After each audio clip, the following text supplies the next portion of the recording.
Hello, it is Tuesday again, and today is a special Truth Bomb Tuesday, only because Hurricane Dorian's going to start her lovely fun in the next few hours, but I wanted to go ahead and get this out and do this.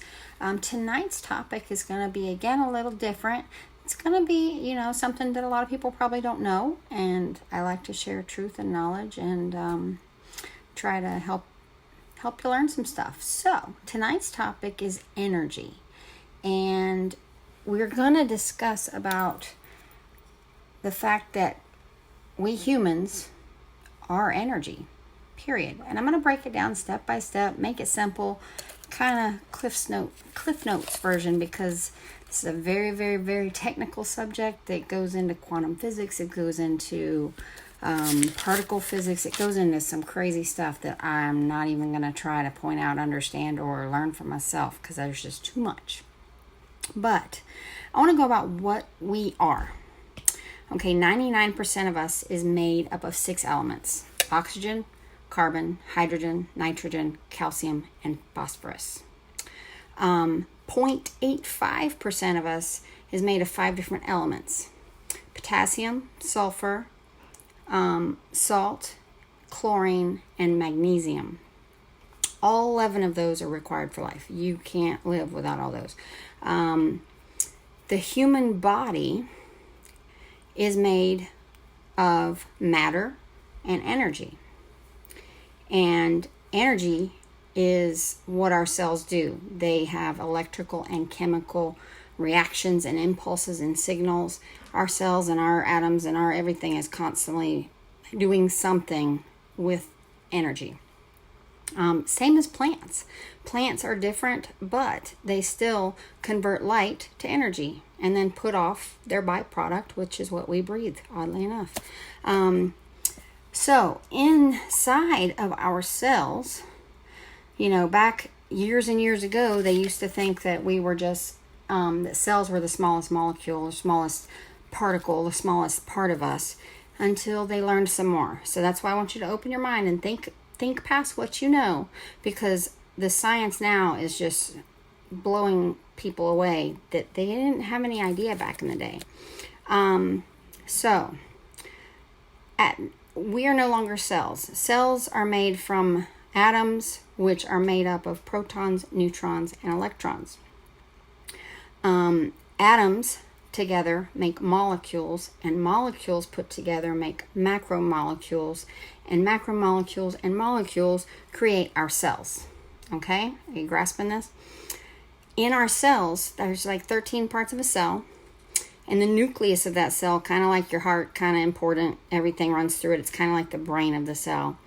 I'm going to put this into perspective to show you how tiny a nucleus is in comparison with an atom. Okay? A nucleus is the size of a peanut. An atom is the size of a baseball stadium. In comparison to what I'm about to say. Hold on. With the amount of empty space that is inside of an atom is the comparison between a size of a peanut being inside of a baseball stadium. In each atom, there's that much empty space between a peanut and a baseball stadium. You understand now? Pretty big empty space. And what floats around in there all the time is electrons. They're just running around back and forth, doing laps, constantly going. We are 99, if you take all our atoms, we are 99.999999999 empty space inside of those atoms. It's pretty crazy if you think about it. And a simple example of, yet we're solid, we're whole, we have feelings, we have matter, we are energy. But when you think about it, well, how do you have that much empty space and you still are here?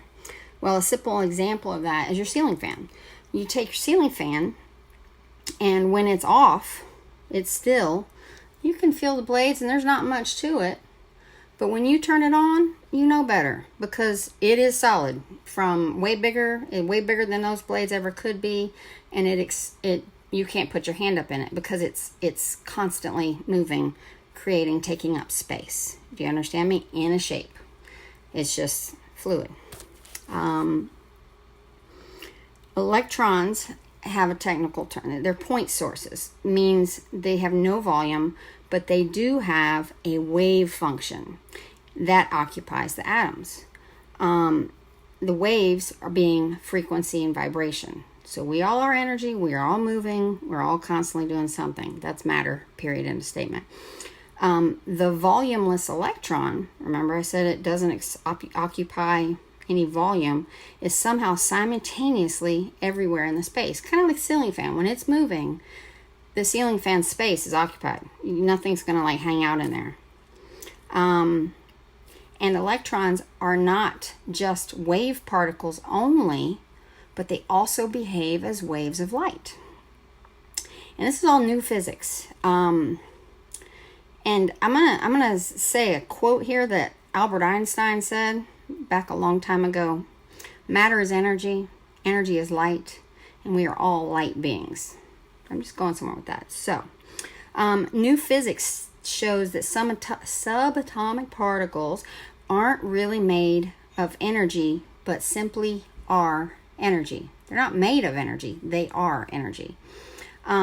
Everything is made of energy. Everything is made of matter, which is energy. Everything, we have frequency, we have vibration, energy. It all moves. Every single thing vibrates at a different frequency or vibration. But the energy is put off in different ways. The light is put off in different ways. If you think of us as light, that it's talking about it as being a bright beaming light all the time, that's not exactly what it means. When you burn wood, you're burning and getting the energy off of it, and it produces a bright light and energy.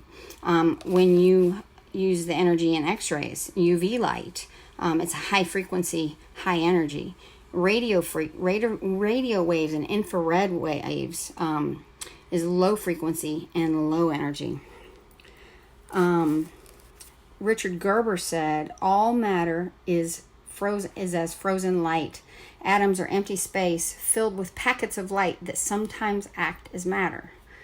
And light and energy and frequency, they're finding out that it's all it's really impressive.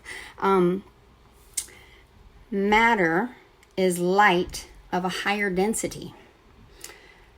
Okay, I'm just finding these things and I'm putting them together because it's really a lot to understand. And ancient teachings, this is something else I found, ancient teachings saw humans as engendered by light, children of light. And engendered means feeling or a feeling or a condition. So they saw themselves as, they were light. And they put that out there a long time ago.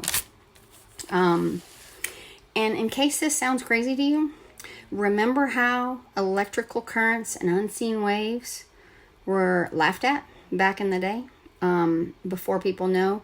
And the knowledge about man is still in its infancy. Now, that's a quote from Albert Einstein. Remember how electrical currents and unseen waves were laughed at, and the knowledge about man is still in its infancy. Albert Einstein said that a long time ago. Very smart man. E equals mc squared. Energy equals matter squared. Again, I'm not a scientist. Color. Oh, this is kind of interesting too. And this is what I was talking about with all light not being the same and not looking like, a bright light, like the light on my glasses from my computer screen.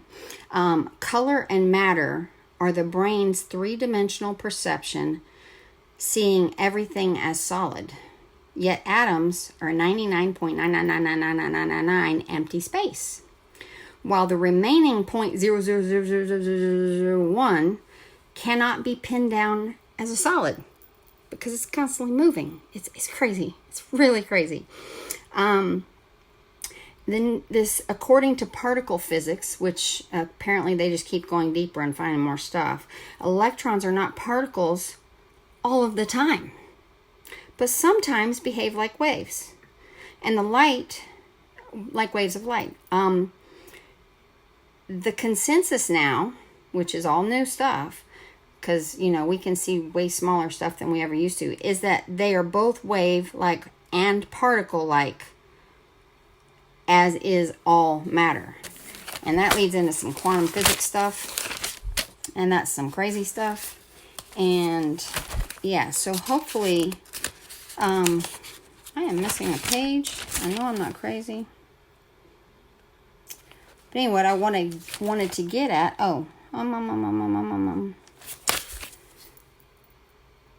yes.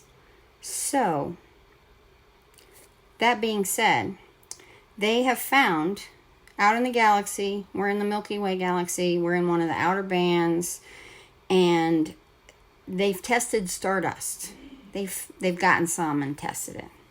Humans and our galaxy's stardust are 97% the same kind of atoms.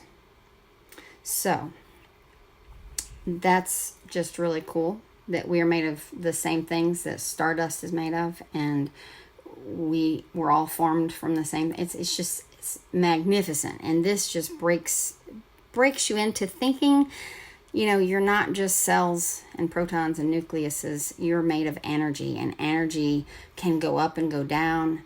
That's why I talk a lot about raising your frequency, being, having good vibes, because your thinking, this gives you something to think about. Your thinking can raise the cells and your vibration and your frequency and your energy up or down. Your food intake can raise your frequency up or down. Your words can raise them up or down. There's so many studies on this, I'm not even going to go into it, but there is so much to learn out there about all of this stuff. And I hope to expand on, individual topics in the future and as it comes to me. And I hope y'all have a great night. And thanks for watching Truth Bomb Tuesday. God bless you and be safe in the storm if you're in Florida.